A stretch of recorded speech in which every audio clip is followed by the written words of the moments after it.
first-time Derby owners with their unlikely contender, Noble's Promise. And then there's this collection of unlikely partners, 25 in all, who together spent just $10,000 to chase an improbable dream.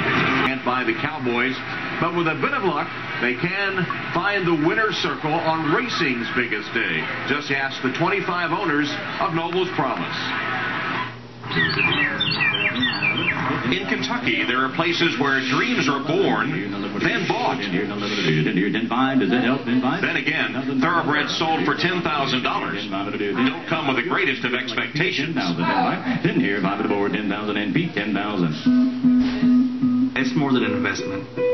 You're putting your money in for an experience. Lori Bond, Tammy Rigney, Ken Ledford, Kelly Colliver, David Byron. There's something special about the horse. Bert Hutchinson, Rory Cowles, Pete Wisher. He brings to the table everybody's hopes, dreams, aspirations. Andy Hess, Bob Hess, Ron Bragg, John Spicer. Everybody has got that connection with him, and they all believe that he's their horse. Corey Hammond, Stephen Nichols, Stosh Sanicki, Ron Holmberg. You know, we just love him to death.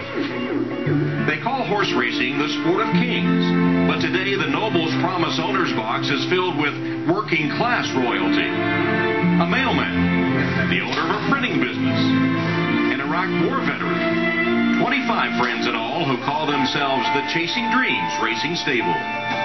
We ran third in the Breeders' Cup Juvenile last year, and I was talking to my neighbor. I was a little down that we didn't win the race, and he said, "But man, you finished third in a race behind a guy that owns a country." And it kind of put it in a little perspective, you know.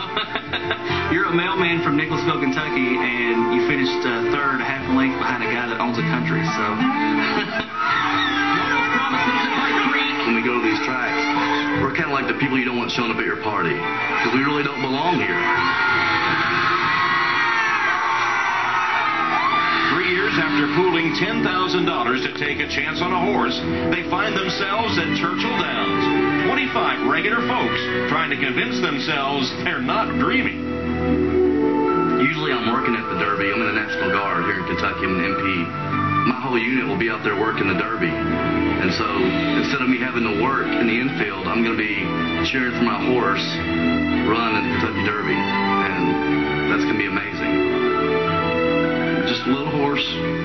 You know, nobody told him he couldn't run. Nobody told him he couldn't go the Derby distance. Nobody told him any of that stuff. He's just a little horse who wants to be special.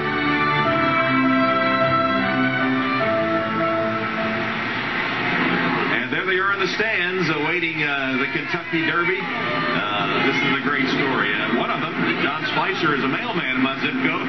I hope I get my mail next week. I can tell you one thing, Tom. If they win this thing, I want to go to their party tonight. I don't care if they come to my party or not, but I want to be part of their party. You know, they don't have a chance to own a NFL football team, baseball team. This is their NFL team. This is their car that's in the Indy 500. Only thing he eats hay. And if he goes on, wins this thing, anything is Well, possible. they are in the Super Bowl, of course, of horse racing. And, that's why I love the Derby. It's America's race, and the little guy has a chance to beat the millionaire once those horses come on the track. And sometimes appreciated more than the millionaire. They don't win all these big races all the time. I had some of my best rides and the most fun for the owners, the small owners, you know, that really appreciated a moment like this. The owners of Noble's Promise at 24-1 to win the Kentucky Derby.